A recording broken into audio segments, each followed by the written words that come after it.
Awesome. So I'm super excited to introduce Reid today. I actually heard Reid speak at the UBC MAC conference that just passed in the May, and I was inspired, and I'm really glad he agreed to come chat with us today.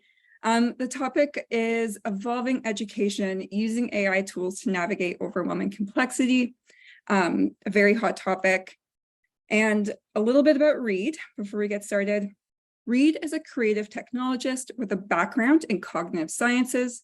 He skillfully blends his roles as an educator, developer, and artist to create innovative and interactive educational experiences for the public. As a professional development instructor at Gearing Up, he interacts with educators from across BC and Canada, helping them design and implement technology activities in the classroom. Hopeful by nature, Reid strives to inspire and imagine positive visions of the future of humanity in the 21st century and beyond. And I love that positive note because, it leaves a good tone for this topic for sure. All right, I'm going to stop sharing and I'm going to hand it off to Reid to get started. All right, thank you very much. So I'll start sharing my screen and I'll just get confirmation that yes, we can see my screen and we can hear me. Yes, we can see your Actually, screen. immediately as I say this, I'm going to stop and I'm going to share my screen again, but with sound because I know that's going to come in handy later. Okay. Yes, so hello everybody. Welcome to today. I'm really excited to be here. I'm really excited to share this topic with you, and hopefully this is going to be both engaging and fun. So before we go too much further, I will have a Slido open. So this is just a way of interacting with some of the polls that I'm going to have. I'm just going to have some questions which I might throw in. In the chat, I just threw the link in, so you can either go to slido.com and add in those numbers there, or you should just be able to click on that link and it'll bring you there.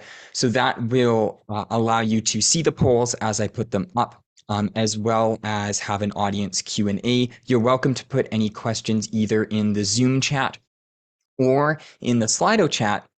I really encourage you to put any questions there because you can kind of like upvote each other's questions, and then I'll be able to see what most people are interested in answering and asking.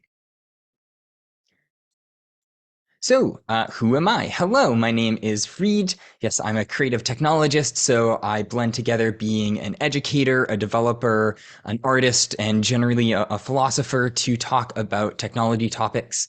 My background is in the cognitive systems program at UBC. That was a mix of computer science, psychology, philosophy, and linguistics. It was all about artificial intelligence. And my current role for the last few years has been as a professional development educator at Gearing Up. And here I have been working with teachers to bring in technology topics into their classrooms. So Gearing Up, we are an educational outreach organization based out of the Applied Science Department at the University of British Columbia, and we really like bringing STEAM topics to students and youth of British Columbia and of Canada generally, and we really like doing this through fun, innovative, hands-on projects and experiments. So we have a couple different programs. We have a bunch of events, clubs, and camps for kids. So if you've been on the UBC campus this summer and you've seen a whole bunch of kids running around the engineering area, I'm sorry, that's our fault. We also do workshops and professional development for teachers. That's what I'm here doing today. And we also do outreach, where we send instructors around British Columbia to various remote communities to teach there. So today, I'm going to be bringing in a couple of main ideas. So the content for today is going to be more of a lecture and Q&A style. Usually I end up doing workshop style. So this is actually going to be my first full long lecture that I'm doing online here, and I'm quite excited. And I'm going to be bringing three main ideas to this group today. So the first is that humanity faces a set of complex problems which we really need to solve. And I'm going to be using climate change as the specific example here and how this problem is complex and overwhelming and difficult to make sense of. But you could really substitute in here a whole number of different problems. The second idea that I want to bring in, and this I think might be the main one, is that humans are cyborgs by nature. Throughout our entire evolutionary history, we have used external technologies to extend our capabilities in both the physical and in the cognitive domains. And finally, I'm going to make a couple of arguments for why education must evolve alongside these new technologies. And I'm hoping to highlight some suggestions as to some positive paths for how to do this. Now, these three main points come with a caveat here, which is that I'm just a dude with some slides. I feel like I am still very much in the process of learning everything that I'll be discussing here with you today. And what I hope to offer you today is not the final word in an argument, but rather an interesting and useful perspective or a set of frameworks which we can use to analyze and view some of our problems. And hopefully from this, I can provide you with some directions and productive paths for moving forward. So, actual topics being covered. First, we're going to go through climate change and the more general problem of information overload. Then we're going to dive into cyborgs, how humans are cyborgs, and what a cognitive extension is. We're going to be talking about artificial intelligence and generative AI, and that's where we're going to start getting into things like ChatGPT. I'm going to talk about augmented intelligence. That's kind of my alternative to artificial intelligence. And we're going to be discussing how that impacts education, how education should respond to this, how assessment practices should respond to this. And then finally, we'll wrap it up by looking at some future directions, what we can expect from the future of this technology, and what we can expect moving forward. And again, if you have any questions at any point, you want to stop me, you're welcome to throw a question down in the Zoom chat, in the Slido chat, or if you want to use your voice and your microphone, you're welcome to throw up a hand in the Zoom meeting, and I'm happy to answer any questions that way as well. So before I get started, I just want to pause. Any questions so far?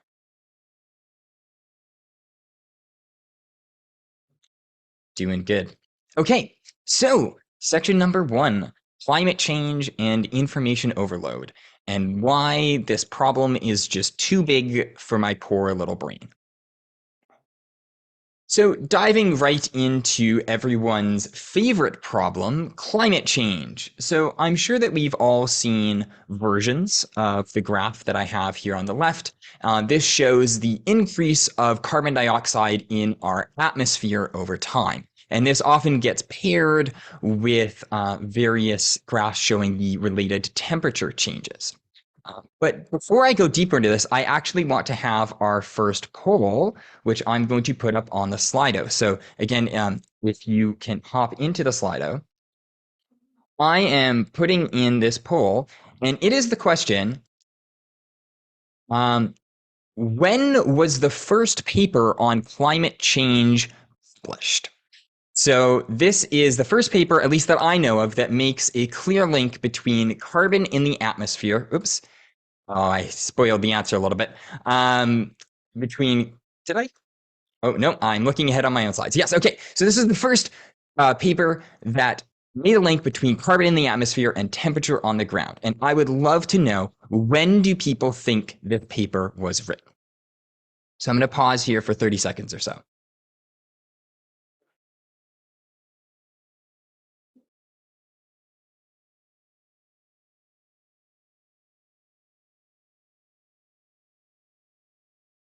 I see 13 responses in here, and I know that we have 33 participants.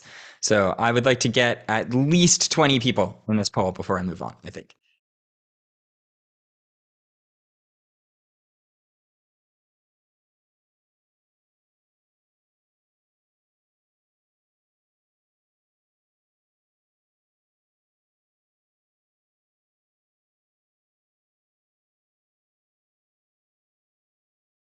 All right, we're at 18, 19. I want to get at least one more person. 20. Okay, there we go. All right. So I'm going to stop this poll here now then. And view the results. Okay. So I will quickly drag this over and hopefully you can all see this as well. What year was the first paper on climate change published? 40% of you said earlier than 1900, 35% said 1900 to 1925, 20% said 1925 to 1950, and 5% said 1950 to 1975. So let's see here who had the correct answer. The first paper was published on April of 1896, so it was indeed before the year 1900. Now, it seems like some of you may be better educated on this than me, because I was very surprised when I heard this. I didn't realize that there was this scientific consensus that emerged around climate change so early on. Basically, since the early 1900s, the only real debate on climate change has been how long this process was going to take and how impactful the effect was going to be. So in a big way, it's felt to me here like the physical sciences actually solved the problem of climate change about a century ago. We've understood what the problem is and what we need to do to fix it. So why is it that we still have this problem? And the reason for this is that the problem is unfortunately just not that simple. We can't just turn off all fossil fuels because that'll totally crash our economy. But in order to understand how economies work and how people behave in that, you kind of need to understand psychology. And then you need to understand, well, how do people interact with their environments and the way that we design our society? So there's lots of engineering that goes into that. And then that leads to designs, questions like how do we interact with our institutions? How do people have things like access to healthcare? And that, of course, leads us to questions like politics. And what's really an issue here is that when we start to try to fix this problem, we realize that these are all actually a set of complex and interrelated problems where when you try to go make a change to one, it can lead to cascading effects in others, and we may actually end up in a worse position than where we started. So this problem starts to feel really complex, really fast, because you're not actually sure where to start solving the problem. And to throw a little bit more confusion into this, when we start looking deeper into this, we actually find that climate change, as in the temperature of the air, isn't even the most pressing problem. It's actually the biosphere integrity, which is basically biodiversity loss. We have novel entities, which is environmental pollutants. So that's things like microplastics and chemical waste. And we also have the nitrogen and phosphorus cycles, which we use to grow plants. I can't pretend that I know much about any of these things. When I look at this, I can sort of read the chart, but I don't really know where to start solving any of these problems. And this is where we start to get this feeling of overwhelm. This is kind of the representation of my brain, at least, when I start trying to think of this problem. You just can't keep all of the information in your head because it's too big for a single brain to hold. So each single piece of this problem can take an entire human lifetime for someone to understand, and even then they'll only understand a small slice of this. So one of the solutions that we've tried to adopt to this in the education system is to just teach people more things. There's so many more problems, there's so much more information, so let's just bring more things into the curriculum. So let's teach everybody how to do our traditional reading and writing and math, but we're also going to teach them how to code. And we're also going to teach them quantum physics in addition to regular physics. And we're going to teach them stuff that used to be in a biology PhD program, but now we're teaching it to somebody in grade 9. And so this feeling of overload starts to grow and grow and grow, where sometimes I feel a bit like an intellectual hoarder, where I'm just carrying a bunch of different pieces of information around with me, but I'm not really sure what to do with them or how to make use of them or how they all fit together. And I think that a lot of people in society are feeling some version of this information overload problem. You hear it most when people actually talk about emails and communications. there's just too many things for people to keep track of. There's just too much to know. And it's all coming faster than you can process.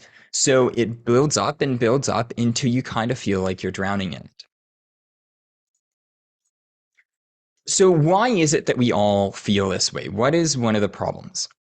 So I think that at least one piece of the answer here is that the structure of information has changed over time. So in the past, knowledge and information had to be transmitted through either people or perhaps both. And this meant that you had to be in a specific place spatially in order to access a piece of knowledge. Knowledge and information were bound by location. And a result of this is that knowledge could only move as fast as people could physically carry it places. So knowledge moved at approximately human speeds.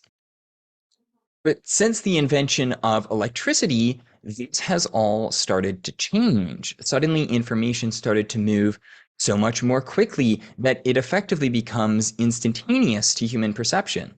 And as we've iterated on this technology and we've expanded its access, where today with today's satellite internet, basically an average person can access the entire sum total of human knowledge from anywhere at any time.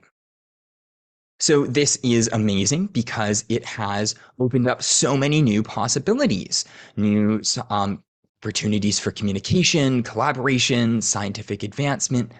But overall, this has kind of sped up our world. We started to experience changes in our environment and in our culture at a rate that humanity has never experienced before, and it started to create some uncomfortable feelings. So it was actually something that Dr. Mark Edwards here at UBC said to me. He was able to put this feeling into a bit of a metaphor that I liked. And he's saying, it feels like humanity has entered this deep, dark cave that we've never seen before. And we're going and we're looking around this cave with little flashlights, and we're constantly finding new and interesting aspects of the world that we've never seen before. And many of these new discoveries are quite positive, but not all of them. And I'm going to specifically mention nuclear weapons here, actually, because this is something that we stumbled upon, that we found, and now we can't unfind. We've basically ended up installing a self-destruct on our planet. And frankly, that makes me deeply uncomfortable, and it's a little terrifying. And I think we feel this same thing with new technology like AI. It feels like we're entering into a bit of a new era of sorts. The new possibilities feel endless, and we're discovering amazing things on what feels like a weekly basis at this point. But we also don't know what may lurk in the shadows and in the dark just beyond our sight. And so it's also created a lot of fear and uncertainty surrounding this new technology. And so what do we do about this? How do we take this feeling? How do we move forward? And how do we integrate with these technologies? To answer this question, I think that we need to shift gears slightly. And we are going to discuss this using humans and our evolutionary relationship with technology. And so here I'm borrowing the phrase natural born cyborgs from the cognitive scientist philosopher Andy Clark. So even though in our modern world, we tend to think of technology as meaning electronic computers, for example, when you think of the tech industry, that's usually what you think of. This isn't entirely accurate. In fact, humans have been using technology for our entire existence as a species. Some people would even say that it is one of the things that makes us fundamentally human. And I think if we substitute the word tool for technology, or sorry, the word technology for tool, this becomes a little bit more clear. So one of the first tools that humans created and used was clothing. And we take pieces of the world around us, often from other animals, and fashion them into things which we could wear to increase our ability to survive in different environments, or maybe allow us to carry more things. And we did a very similar thing to increase our ability to hunt. We crafted ourselves artificial armor and claws. We've done similar things with other tools like shovel or rakes. And we do it every single day inside of our classrooms as well. We use things like scissors to cut paper in a way that we wouldn't be able to using our hands alone. We use pencils to leave marks on our environment, and this allows us to remember things or to communicate with others in ways that we wouldn't be able to just using our natural body alone. So all of these things, which I've just talked about, are ways that humans have used technology to alter and enhance the physical abilities of our bodies. Now, interestingly, perhaps most interestingly to me, is that this technology has actually come back around and affected our bodies as well. So humans have one of the weakest digestive systems out of any animal. We don't have particularly strong jaws, and if we ate the things the way that other animals did, we would almost certainly get sick because we aren't able to clean all the bacteria inside of our stomach. And yet, humans have the widest variety of food sources out of any animal. And how is this possible? And the answer is we do it externally. We cook. We don't chew things. We don't need strong jaws because we chop them up with knives. We don't need a really strong digestive tract because we boil and cook our food externally. And because we've been doing this long enough, cooking has actually come back around and affected our biology. So some people like to call this the extended stomach. Basically, it means you can't understand the human digestive system as a complete system without also understanding how we use cooking to extend and to enhance that digestive system, even though parts of it happen outside of our physical bodies using external tools and technologies which we've created. And interestingly, I like making a connection to the BC ADST curriculum here, where this is from the grade 6 version of it, talking about applied technologies, where it says that students should learn to select and as needed learn about appropriate tools and technologies to extend their capability to complete a task. And so I quite like this framing and this language on it. And we're going to be looping back to this later when we talk more about AI.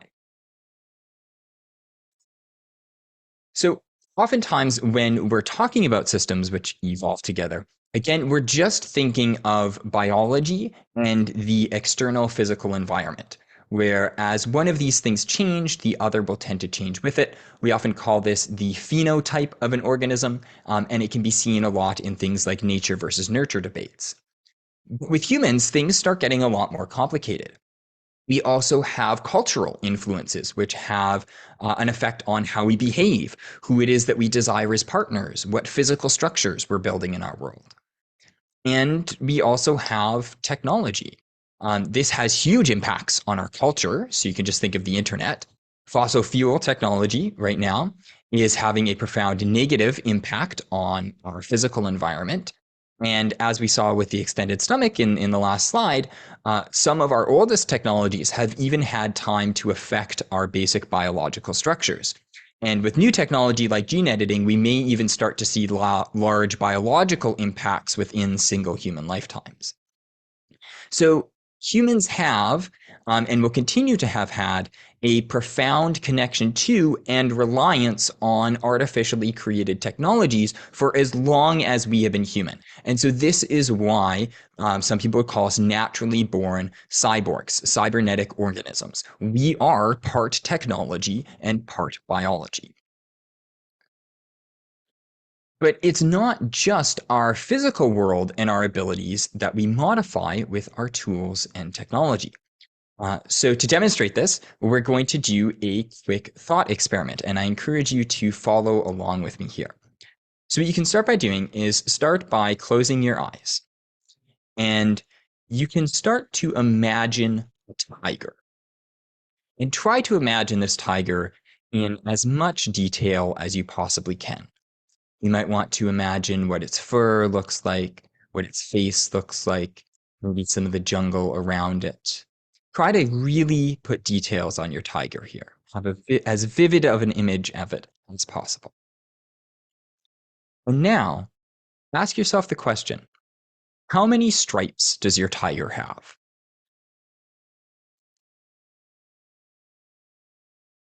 So this is an interesting question Because what most people find when we do this is that you'll have a very distinct image of this tiger inside of your head when you're doing this visualization. But as soon as you try to start counting the stripes on your tiger, this simple exercise immediately becomes extremely frustrating because your visualization starts changing. You can't hold all of the details in your head. So this is adapted from a thought experiment by Daniel Dennett. And this was to talk about how the medium in which we do our thinking can actually affect the contents of our thoughts. And it can determine what questions we can and cannot answer about those thoughts. So basically, what we can do when we imagine something in our head is different than what we can do when we represent things using an external tool. So if I had just shown you a picture of a tiger and asks you how many stripes are on it, this would have been a totally trivial question to answer. You would have just been able to count the number of stripes. But holding it in your head made it a very difficult task. So this is what philosophers sometimes call the extended mind, or sometimes the extended cognition. And so just like we can have an extended stomach, we can also basically extend our intelligence and extend our cognition into our environment using technologies. One of the oldest forms of this technology is just speech and storytelling. This is how humans make a lot sense of a lot of things. This is a kind of a biological technology that was created, but it is one of our oldest and most impactful. When we start thinking of more of like artificial things, like actually things that we built, the best one that comes to mind might be writing. Writing is not a particularly new or flashy technology. Nonetheless, it is something that can change the content of our thoughts. We're able to remember things better when we put them into writing. We're almost able to treat the writing process like a conversation partner. We're able to think different thoughts when we're using a piece of paper and a pencil than we would if we were just trying to keep it in our brain all alone. Another big tool is logic and mathematics. This is basically the bedrock of all science. These are external technologies which we have invented. In the case of math and logic, they're not as much physical technologies as kind of mental technologies or objects which we've created and imagined. But nonetheless, they can have a massive effect on what we can solve. And finally, we have computers. And computers have had one of the biggest impacts on this because we can actually start to do things like math and logic in an external medium, and we can do them much faster and much more accurately than we can inside of a human brain. Now, when I get to this point, there tends to be a common objection which is raised here, which is you might want to say, okay, yes, we can offload some of our thinking onto external technologies, but is this a good thing? What happens if we offload and extend ourselves too much and we actually start to over rely on technology to the point where we start becoming dumber instead of smarter? And so to argue this point, I will actually let the philosopher Socrates speak for himself here. The discovery of the alphabet will create forgetfulness in the learners' souls, because they will not use their memories. They will trust the external written characters and not remember of themselves. You give your disciples not truth, but only the semblance of truth. They will be heroes. I have a request to turn up the volume, so I've turned it up as much as I can, and I'll try again here. The discovery of the alphabet will create forgetfulness in the learners' souls, because they will not use their memories. They will trust the external written characters and not remember of themselves. You give your disciples not truth, but only the semblance of truth. They will be heroes of many things, and will have learned nothing. They will appear to be omniscient, and will generally know nothing. So here Socrates is voicing his concern that people who were using written text and the alphabet to understand and remember things haven't really learned that thing. They don't really understand it. And I bring up this argument for two reasons. The first is that I want to poke fun at it just a little bit. It's basically a time-honored tradition for older generations to complain that younger ones are over-reliant on whatever the new thing is at the time.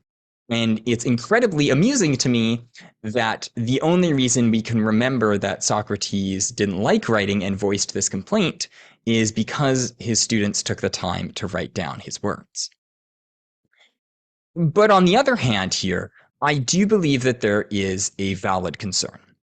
It is possible to take this too far. And Wall-E is a great movie that explored this concept, where the humans on their spaceship in this movie were basically infantilized by their ship's computer, where they are completely incapable of thinking or even moving independently for themselves without the use of technology. So with this, we're going to transition into artificial intelligence. And we're going to talk a little bit about the history of artificial intelligence and how we got to where we are today. So a lot of the evolution of computers and the evolution of AI goes back much further than I think most people tend to realize. So this could easily take up an entire hour lecture by itself, so I'm going to be cherry picking here. But one of the first computers that we know of is the abacus. This appeared in ancient Mesopotamia somewhere between 2700 BC and 2300 BC. So this is very old. And it was used for addition and subtraction initially, though in later millennia, people adapted it to include functions for multiplication and for division. So this was often used by merchants in order to help them calculate sums for things. The next one I want to highlight here, this is skipping forward a lot in time. This is the oldest known mechanical means of tracking time. So this is the first mechanical clock that we know of.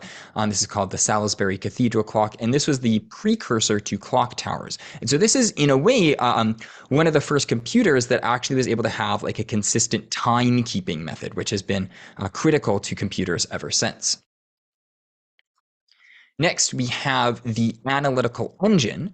So this was the first attempted design of a general purpose computer created by Charles Babbage. Unfortunately, it never worked.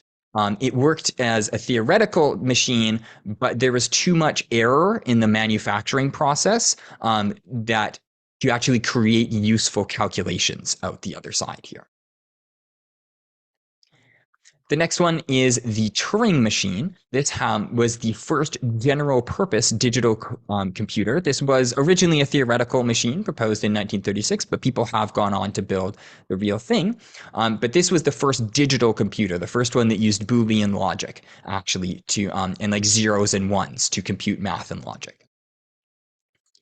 We also have the ENIAC, or the Electronic Numerical Integrator and Computer. This was the first reprogrammable electronic general purpose computer that was built at the end of World War II. As time continued on, we got better and better at building these computers until we built the Apple II. This is a bit of an arbitrary example. It was just one of the first computers which was successfully sold as an at-home computer product. So we're seeing as these computers become more and more useful, more and more ubiquitous over time, and slowly more and more integrated into our lives. Finally, this is just modern laptop. There's nothing particularly special about this laptop other than the fact that it is the one that I am using today to present this. Oh, there we go. So the hardware for computers has been developed for a very long time, but the words artificial intelligence are a little bit of a newer project, or at least calling them that is. So we can trace this back basically to the year 1950, where again, Alan Turing created something called the imitation game, which is just a little thought experiment for how a computer would successfully imitate a human at a conversation. And so he was really the first one to propose that you could have a computer which could be said to do some kind of thinking. You could have a machine that could think. And this feels like common language almost to us these days, but this was a radical idea at the time, and people actually laughed at him a little bit for this.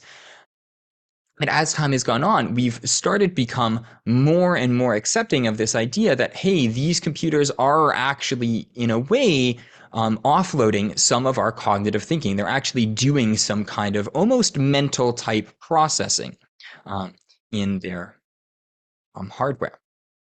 As we go on to the 1980s and 90s, we have something called expert systems. So this was really like the first working artificial intelligence in a sense. So these were like the first things that actually could perform better on a task than a human could. So the most famous example of this is the computer Deep Blue, which was able to beat Garry Kasparov at a game of chess for the first time in 1996. Garry Kasparov was at that time the world's champion at chess. And so these systems, they were very rigid and they could only do one single task. Deep Blue could only play chess. It was the only thing it knew how to do. And even like a kindergartner would be able to beat it at the game of checkers because it was just totally unable to do anything else. But then, as time has gone on, we've started making more and more sophisticated versions of this. And so eventually we came across artificial neural networks. Interestingly, we actually experimented with these a little bit in the 1960s, but we didn't have the data or the computational power in order for them to be useful until about the 2010s or so. And this is where the modern kind of AI renaissance really kicked off, was in the 2010s with the use of lots of data, lots of compute power, and these artificial neural networks. And so that's when we started seeing these things really start to outperform humans at tasks. So this is the computer AlphaGo, where it was beating Lee Sedol at the game of Go in 2016. Highlighting the achievements of the same group, they then went on to beat the world or the professional StarCraft players with the Alpha Star. And then they've actually gone on and adapted this out of just games into real world projects where they are now computing how a protein structure is going to fold just by being given a list of its amino acids. And so this has really started to advance our understanding of medicine because it is able to predict what the structure of, for example, a new drug is going to look like and how it's going to start interacting with the human system. And before this, we would actually have to have like a PhD student physically go and do like light scattering. They'd actually have to like project this particle at high speeds to see what type of structure it would be. And this was a very long process. It would often take years to even find a single molecule and be able to actually accurately map its structure. And AlphaFold here did something like 400,000 new ones in a couple of months. So there's this huge increase in speed. And now this brings us up to our current time, where the hot thing right now and the thing that is impacting education the most is something called generative AI. So here it's useful to predict generative AI to predictive AI. So both of these things are first trained by giving them a large data set, for example, a bunch of images of animals. And then we'll use machine learning, we'll use computers and algorithms to find patterns in that data that we give. Now, predictive AI can use this model, this understanding that it created during training, to categorize new data. So for example, you might give it an image of a cat, and using its understanding of all of the animals it's seen, it would tell you, yes, I'm pretty sure that this is an image of a cat. But generative AI takes this and almost flips it around, where it uses its understanding of a concept to generate new data, where you will basically give it some kind of prompt, for example, the word cat, and it will actually generate a new image of a cat based off of that word. So this technology can be applied to various fields, from generating images to synthesizing music or voices, to designing projects and engaging in scientific discovery. But for the educational world, its ability to generate language and text has started causing some concern because of how much writing is used for assignments and for assessment. So there have been lots of concerns here about the effect that the ability to generate text in education will have on things like developing critical thinking skills. And there have also been lots of criticisms surrounding the accuracy of the information given by this technology, and especially how it's being used in things like student essays, where it seems like out of nowhere, students were suddenly given this ability to generate proper sounding essays totally artificially. So yeah, for many people, this will feel like it arose suddenly out of nowhere here. So I'm going to use the example of image generation just because it's a little bit more intuitive than text generation. You can kind of see the differences over time.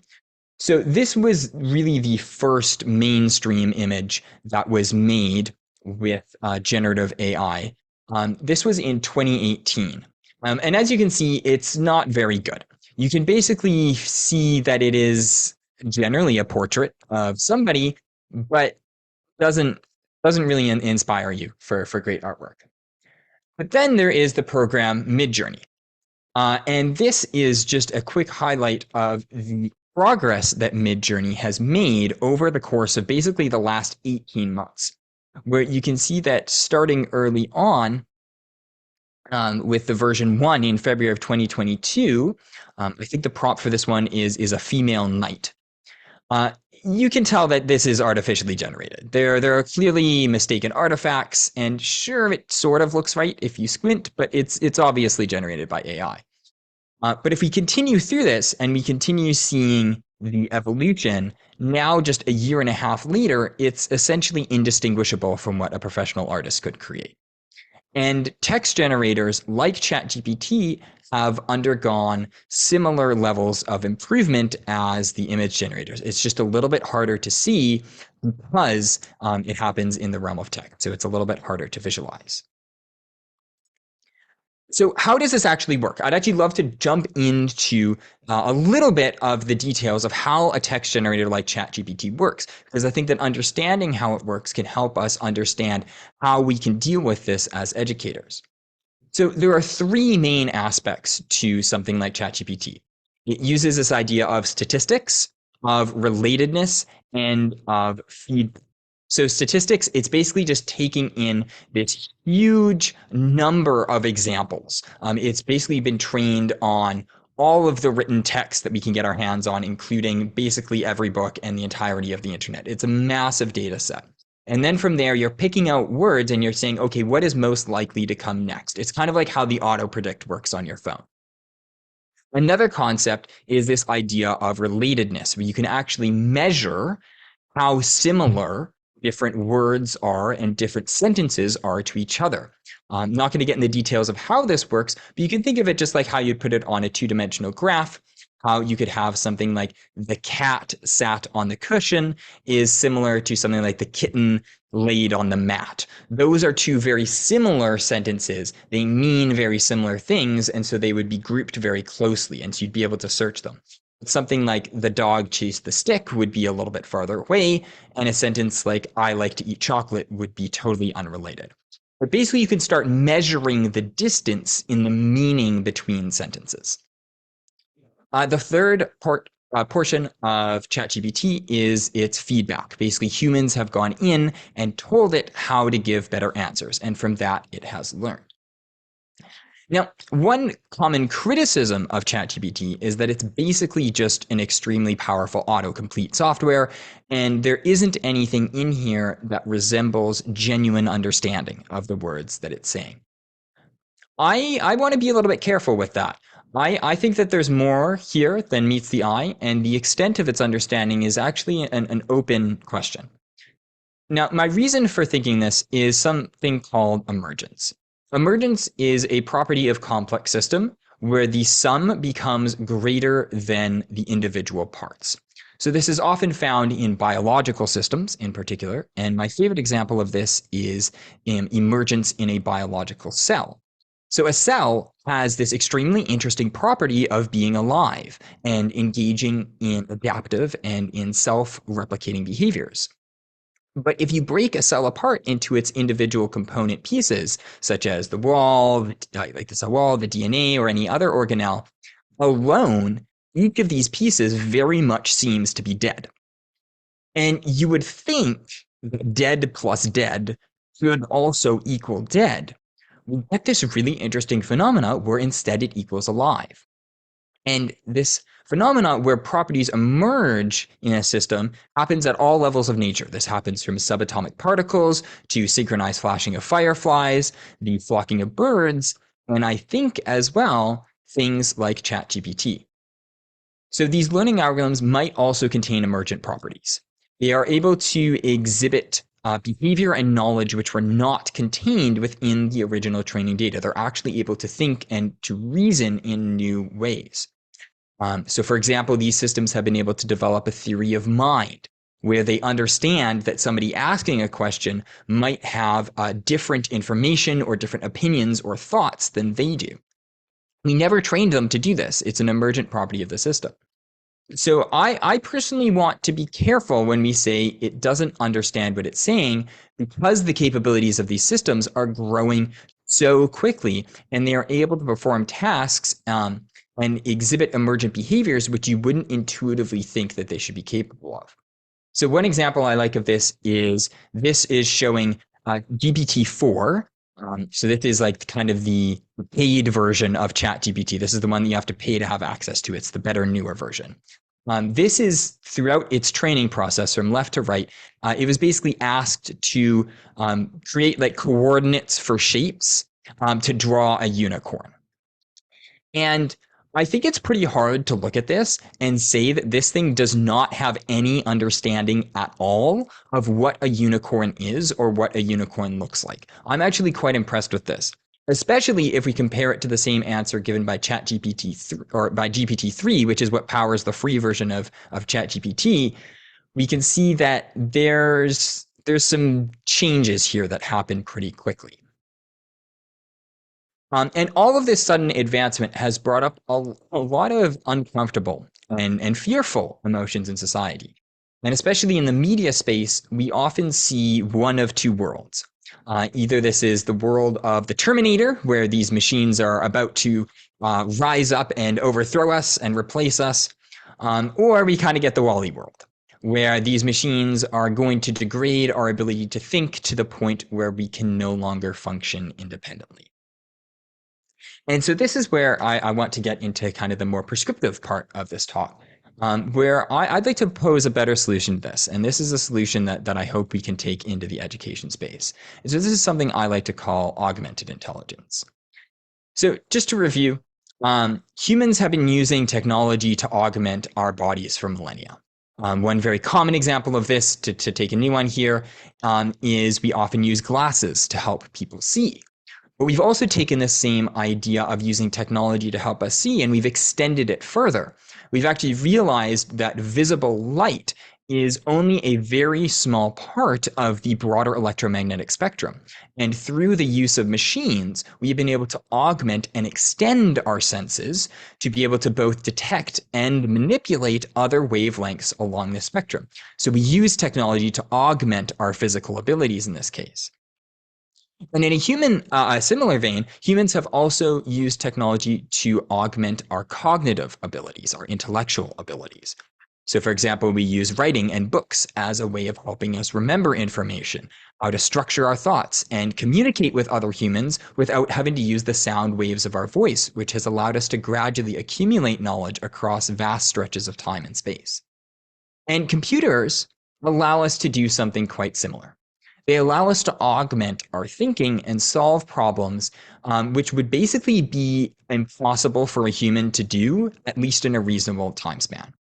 And with the recent advances in artificial intelligence and things like large language models, we've taken this same idea, but actually made the computer much easier to use, because now we can communicate with these things in natural language. These computers are finally starting to understand human speech. But again, with these advances has come a lot of this fear and uncertainty. So this is why I like to use the term augmented intelligence instead of artificial intelligence. I think that the word augmented more accurately describes how humans create technology to augment ourselves, And it also recenters the focus back on the human instead of on the computer. I think it more naturally leads to questions like, how does this help and enhance human abilities and well-being, rather than how does this replace human abilities? So one of the main questions surrounding this technology in education is, how do we ensure the fair assessment of student ability? What technologies should be allowed, and what should be considered cheating? And under the surface, I think this is a bit of a philosophical question. Basically, we're asking, what does this person know? And a rule of thumb that we use here often is, if we ask somebody a question and the answer to that question is immediately consciously accessible to their brain, then we'll say, yes, that is something that you know. But if it would require you to go and look up or research that information somehow in an external resource, we'll often say, no, you don't know.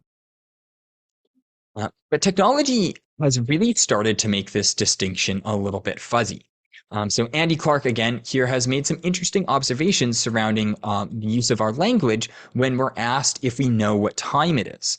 So when we ask somebody, do you know what time it is right now? They'll often answer, yes, I do. And then they'll look at their watch, see the time, and they'll answer. So right now it is, 6:25. And interestingly, they answered yes before they looked at their watch. So using a wristwatch is easy and accessible enough that we don't consider checking the time to be this external thing that we have to look up. This technology has become transparent, even though that we think through it. We basically think through it as a part of our cognition. And sorry, I didn't put that there. Basically, we don't notice that we're using this as much. And so this idea of transparent technology and how it relates to AI, I think is starting to blur some boundaries, where we're switching from having to have like a research project when we look up information with Google to having something which is more akin to a question that is immediately answerable and immediately accessible. So we can kind of think of the entire history of computers as being the development of increasingly transparent cognitive aids. So what I'd love to do here is, actually, I'm running out of time, so I don't know if I'm going to have time to do these actually as polls. But these are kind of a set of thought experiments, which I would really like to consider, which is, let's go back to that original question of, like, what year was the first climate change paper published? So if somebody goes and consults their internal memory, they've read that fact somewhere, and they go and they look in their memory and they're like, yes, I think it was 1894. Then we'd say that person knows that information. But what happens if somebody looks in their memory and they're like, oh, no, I don't remember that. I'd have to go and look it up. I'd have to go and look it up on the internet somehow. Would we say that person knows the information? What if we change this again?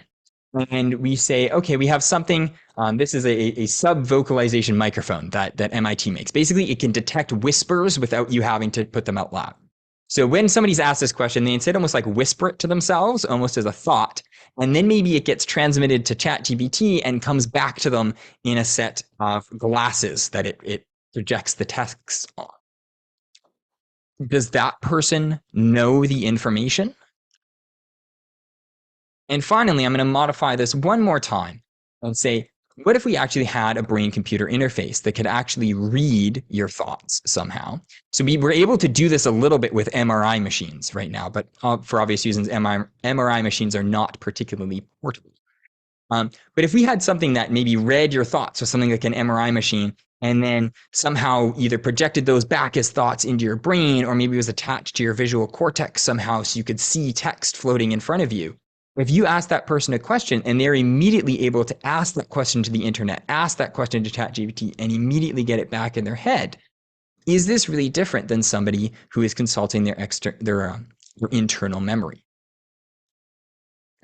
So we're going to we'll do this. I apologize. I might go about 5 minutes over time here.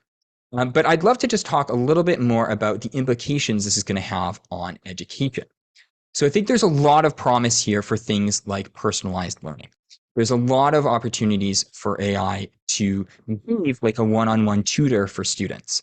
So the faster students can get feedback on their work, the more personal that feedback is, the more they're likely to learn. And if you're a teacher in a large classroom, you just don't have the time to really do this. And the second aspect is it being able to translate problems into terms that a human can understand. So this can be literally translating between languages, but it can also mean modifying problems in a way that they can relate to student interests. Maybe a student really likes Pokemon, and they do much better when a math problem is presented to them in a way that uses Pokemon as an example. But you as a teacher don't really have the time to come up with a bunch of individualized questions for your students. And so AI, I think, is going to be able to help with that. So how is this going to affect the problem-solving process? So a lot of the time in education, we focus on this last piece of the answer here. We ask somebody a question, and then like a teacher poses a question, and then we try to get a student to answer that question to us. And that's how we determine student knowledge. But as all teachers know, how you ask a question, how you define that question, can have a huge impact on how easy that question is to answer. And before you can even start asking a question, you first have to go out into the world and find a question that's worth asking. And finally, even after you've done all of this and you've gotten your solution, you have to reflect on that. You have to actually ask, does this really solve the problem that I wanted it to? And so AI, I think, is getting better and better at doing the third aspect of this. It's very good that once you give it a defined question, it can give you basically a better answer. It can give you a good answer if you give it a well-defined question. Okay. So basically the following is my opinion on how we should think about and how we should frame this technology in the classroom. So again, in the 1960s and 70s and 80s, we had graphical user interfaces. We went from like text-based command line interfaces to graphical interfaces, and this hugely increased the accessibility of computers and started getting them into people's homes. And AI, I think we can start doing a similar thing today, where we can basically have these communication skills, these written communication skills, I think are going to be more important than ever. Far from making like essays and written communication useless, I think that things like ChatGPT finally allow you to communicate not just to other humans with written communication skills, but also to computers. Finally, computers can understand this. And so these technical and interpersonal communication skills are finally starting to overlap. What is AI bad at? I'm actually going to skip this slide just out of time, because I have some questions that I want to pose here, which is, how do these assessment techniques, which we've been using for so long, how do they interact with this new technology? With things like closed book exams, we tend to separate a student from their resources, from their cognitive resources. But with the increased accessibility of information, this doesn't really represent a real world problem that they're going to face anymore. Same thing with the increased transparency and ease of use of information and ease of access of that information, how it can be presented to you, right? Suddenly, these closed book exams, I don't think are very representative of problems that people are going to face. Another kind of rhetorical question here is how do essays fit into this picture? I'm not actually sure. I like essays, but yeah, there's a lot of complications with that right now. Now, I'd love to dwell longer on this, but I do want to get into the future directions, and I would love to just, I'll be sticking around after for any questions if people do want to stick around longer. Because I want to talk about the future directions of this technology and how we should expect this is going to move forward, because education is an inherently future-oriented discipline. We're not trying to do something for what is going to be relevant tomorrow. We're trying to help students develop skills that are going to be relevant in 20 or 30 years. So with this technology, there we go. Technology tends to follow an S-curve, where it'll start with a slow development, but then somebody will come out with kind of a proof of concept. And after this, people will pick up on this, and there'll be this period of rapid innovation, where there's a lot of iteration, a lot of improvement really fast, until finally we start reaching the technological limit and progress slows down. Now, generative AI feels like it is currently just leaving area A and just starting to enter into area B. There's a lot of room for further developments with things like both hardware and software. So things like speed, the reliability of answers, these are technical problems. We're already seeing huge improvements, and we should expect more improvements. And additionally, language models can produce computer code, which itself can be thought of as a kind of language. And this means that it can do most things that a human programmer would be able to do. Things like complex mathematics, things like internet searches for up-to-date information, and many more. And I think this addresses some of the common complaints that surround these systems right now. Now, a risk that I want to talk about here is AI bias. This is a big one, and I think particularly in education, and on the next slide we'll see why. AI bias is a difficult problem to solve because you can't ever completely eliminate bias in humans or in AI. The best thing you can do is try to influence which biases do exist.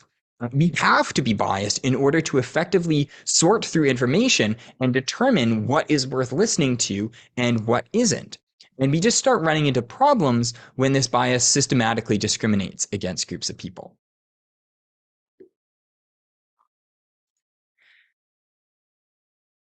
So this is where I just want to talk about AI text detectors for a second.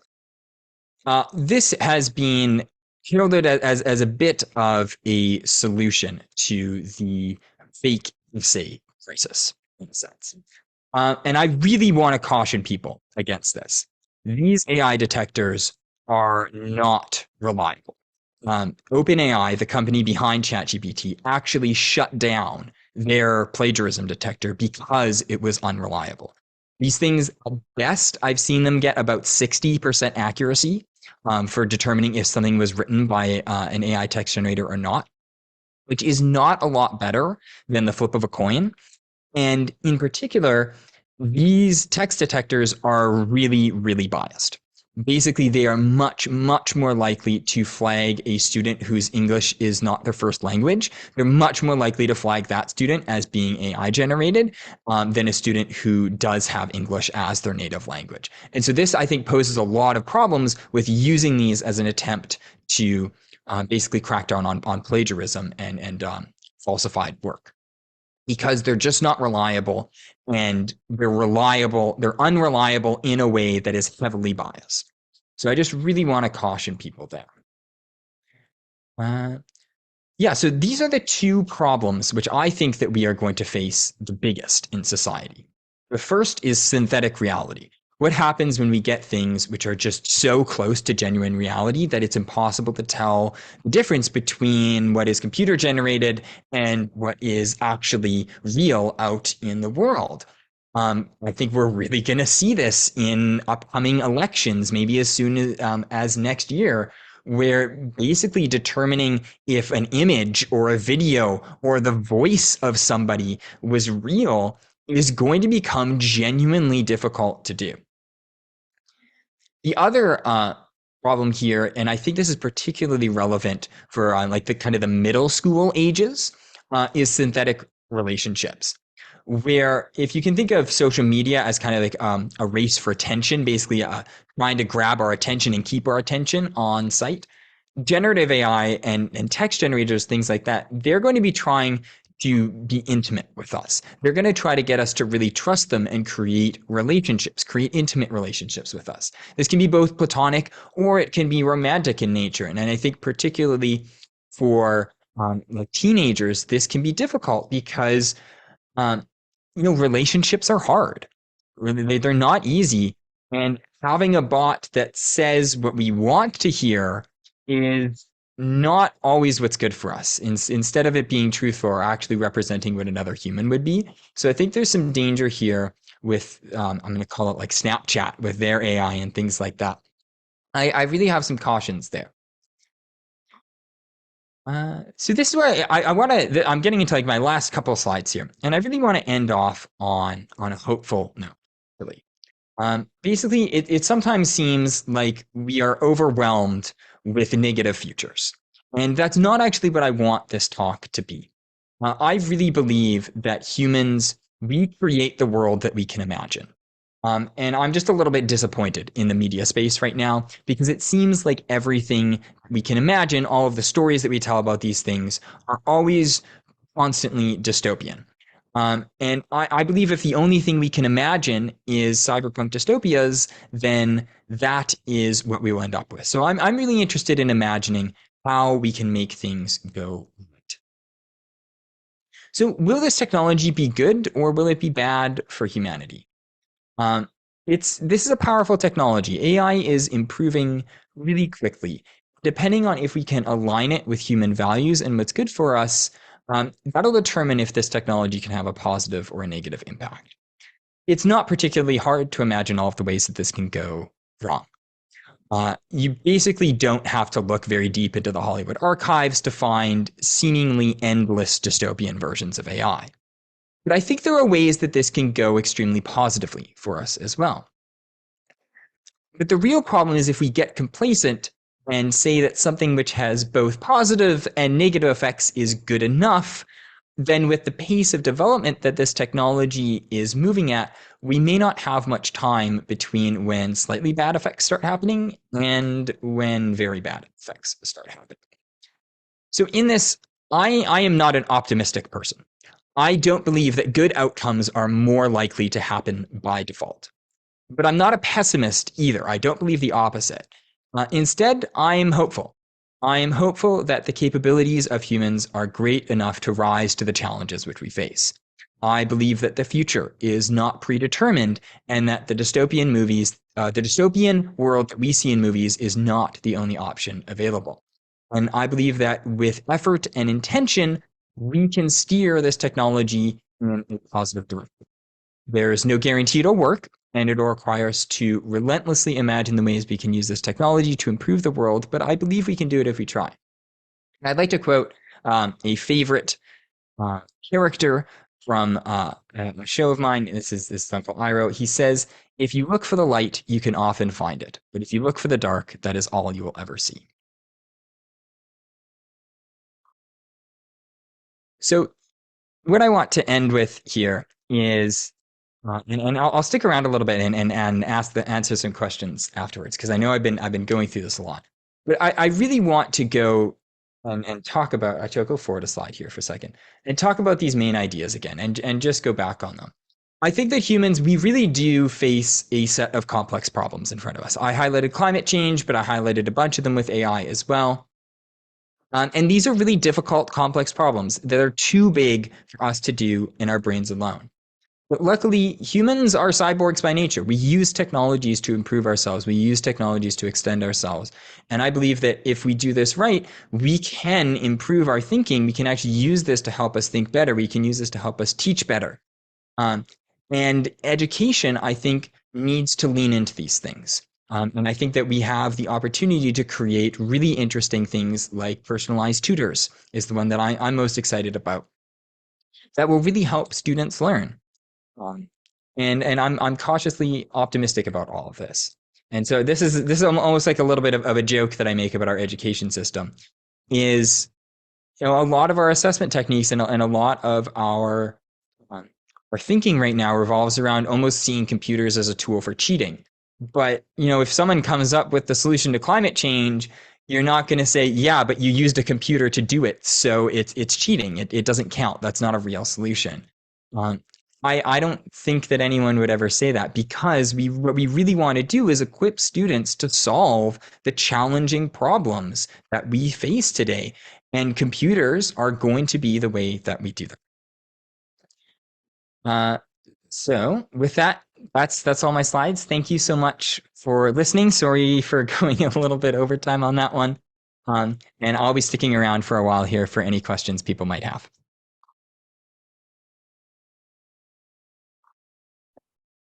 Awesome. Thanks, Reid. We actually have quite a few questions in the Slido. If you want to pull that up, I will give you free rein to pick the ones that seem the most prominent. I know there's been a handful of likes on some of them. Yeah. Okay, so we have, I'll kind of just go down the list here. So I am not a K-12 educator, but a parent. So read the announcement about letter grades not being used for grades 4 to 9. How do I feel about the CAI featuring? So I'm assuming that's how do I feel about the lack of letter grades and how do I feel about AI being used as maybe part of the assessment process, if I'm interpreting that question correctly. I have mixed feelings, truthfully. I really think this is going to go down to how we use it. And if we're willing to listen to teachers as well. If we're willing to listen to teachers and say, well, how do you think it should be used in the classroom? And we're willing to give teachers control over this, and we're willing to educate people, then I think we're going to come out in a good place. What I worry is that we won't have any kind of standardization and it'll just be like really all over the place and haphazard, and people won't really understand what these systems are capable of and what they're not capable of, and we might get a lot of unfairness or a lot of bias. That is what I worry about, but I am really optimistic about the use of AI to help teachers specifically, more even so than students, give feedback and basically help manage their classroom and give quick, fast feedback to students in a way that a teacher just wouldn't be able to do in a big classroom. So I'm quite excited about that. So next question, how will synthetic reality impact how we interact with news and fact checking for individuals within educational spheres and societies as a whole? That is a rabbit hole. My goodness, that is an interesting question. I think we're in for some really weird lines. I have already seen with like political news stuff like the day it's announced, you'll start to see different versions of that same thing pop up, and it starts getting really hard to figure out what is real. This is where critical thinking comes into me. Is you have to be able to read a piece of information, really critically assess where its source is coming from. And I'm hopeful about this because in a way, this isn't any different than how we've been treating the internet so far. Like AI is almost not like a new problem here. Like with everything from Wikipedia to social media, like we've been trying to teach kids forever. How do you take a piece of information and just critically evaluate it? And I think we're just going to need to keep investing in that skill. And I also think that the other half of this is we're basically going to have to create our own like AI immune systems for information, where they're going to have to try to filter out knowledge which are potentially harmful for us. But that is a can of worms. Definitely. Sorry that I don't have a more in-depth answer for you, but that would be an hour-long talk all on its own.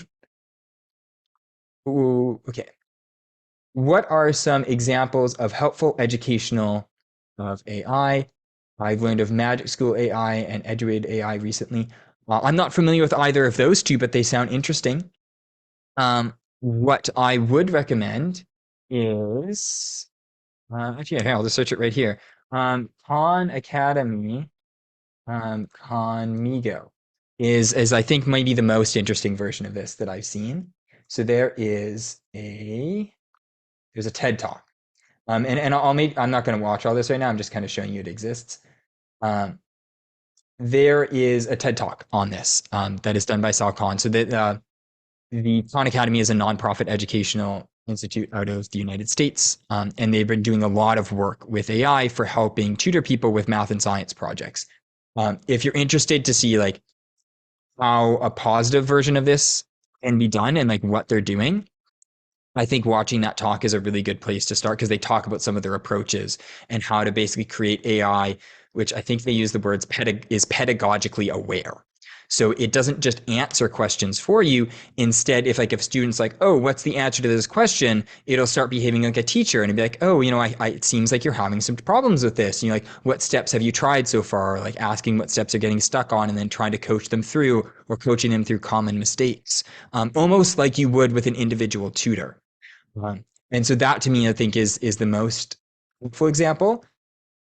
Yeah, again, I'm not sure of the specific examples that you gave. Maybe they're similar, maybe they're different, but I think there's lots and lots of people experimenting in that space right now. Seems like nothing is ready quite yet. Like I don't expect anything to be ready for this September, but definitely like 6 months, a year from now, I'm expecting to see lots of tools available to educators, which are actually genuinely helpful. How will one be deemed a knowledgeable person? I'm just going to ask that right back at you. That was some of my slides. These are questions which I genuinely don't know. Like that. This is why I had this. I'll go back to my 400 questions here, right? So like I really tried to sketch like, okay, like what happens if a person just knows a fact? What happens if they have to go in and research it? What happens if, there's some kind of interface where they're using ChatGPT to use it versus like what happens if we're literally implanting it in our brains? Like technology makes this really fuzzy. I think it makes this idea of knowledge, there's not a clear cutoff anymore between like you knowing something and you using an external resource. And that to me is actually a question that education really needs to ask is what technologies are we going to count and like what are we trying to teach? Do we just care about people memorizing information or do we care about their ability to solve complex problems? What laws do you think for past AI? This one I'm going to totally skip and instead direct you to the Center for Humane Technology. This is a nonprofit group out of the United States, and I'll send a lot of these links. Maybe I'll send them to Helena, and then hopefully we can get them sent out. If you're interested in the question of like the legal battles of AI in society and like what are they doing, the Center for Humane Tech has been doing work on that for years. They're really good, really knowledgeable, lots of good resources for both individuals and teachers. And I'm basically just going to point you towards them for all of your answers there. And we might as well keep going down this list. How do educators like to use AI to compare and contrast original versus plagiarized work? I don't know. I think we're getting to the point where AI work is indistinguishable from original work. And it's really, really tough to tell. And at least I am not currently aware of any tools, at least that are publicly available, that are reliable at all to tell the difference. I think we just have to embrace that we don't know and do things more like project-based learning, where you are actually having to ask the question yourself, and you're saying like, okay, like what is the question I'm trying to ask? How do I define that question? Then talking about the answer and then reflecting on that answer. Because if you're the teacher giving the question and you're giving the question to your students, I don't think there's anything you can do that'll stop them from putting it into ChatGPT, and you're not going to be able to tell the difference. That's my take on the situation, at least. How can we implement this philosophy of augmented AI into the classroom? Well, to me, again, I think this is project-based learning and like inquiry-based learning, where instead you're actually trying to just stretch students, and the problem stops becoming like, oh, answer this question for me. And it's more like, here's a really vague, undefined problem or like problem area, and you have to go and figure out what you need to learn, right? Like what skills do you already have and what skills do you need to learn in order to solve this question or start answering this question? That to me is what augmented intelligence is like, how do you teach somebody? It's not like the specific skills that you teach. It's almost a meta skill of like, how do you learn new skills? How do you go out there and use technology to bridge a gap? You say, oh, I can't do this right now. I need to go in and learn how to do something, either use like a physical technology, maybe like a band saw or something like that, or a mental technology, like a cognitive technology like ChatGPT. You're like, oh, there's a scientific paper that I think answers this question, but I'm 12 and I can't read the scientific paper on this thing. Or heck, I'm graduated and sometimes I'm like, I can't read scientific papers either if they're in an area I don't know anything about. Throw them into ChatGPT and say, hey, can you explain this to me in terms of that a 10-year-old can understand? That to me is what augmented intelligence is it's trying to use the tools that are available to you to extend your abilities. And to me, that just means making the problems that we give students harder, actually, but giving them more time to do them as well. Do I have any present examples of AI synthetic relationships? Watch the movie Her, I think, is the best example. So this is the image that I had for this little thing here. If I don't think it's exactly a present example, but it certainly feels like a near future example. So if you go and look up the movie Her, it's quite an old movie now. It's from a decade ago, and it was extremely accurate in its predictions.